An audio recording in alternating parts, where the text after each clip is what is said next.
ফরিদপুরে ব্যাটারি চালিত অটোরিকশা চালক শওকত মোল্লা হত্যা মামলায় ৫ জনকে ফাঁসির আদেশ ও একজনকে ১০ বছরের কারাদণ্ড দিয়েছেন আদালত। আজ বৃহস্পতিবার দুপুর ১টার দিকে ফরিদপুরের অতিরিক্ত জেলা ও দায়রা জজ মোহাম্মদ মাকসুদুর রহমান এ রায় প্রদান করেন। রায় ঘোষণার সময় ৬ আসামির মধ্যে ৫ জন আদালতে উপস্থিত ছিলেন।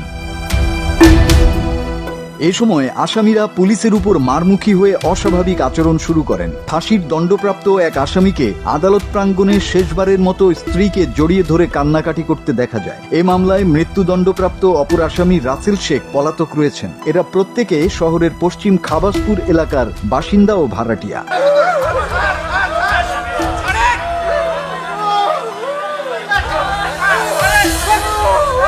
আদালত সূত্রে জানা গেছে ২০১৯ সালের ১৪ই নভেম্বর শহরের পশ্চিম খাবাসপুর এলাকা থেকে শওকত মোল্লার ইজি বাইক ভাড়া করে কয়েকজন যুবক। পরে তারা শওকত মোল্লাকে শহরের বাইপাস এলাকায় নিয়ে গলায় ফাঁস দিয়ে হত্যা করে ইজি বাইকটি নিয়ে বিক্রি করে দেয়। এ ঘটনায় নিহতের বাবার দায়ের করা মামলায় এ রায় দিয়েছেন আদালত।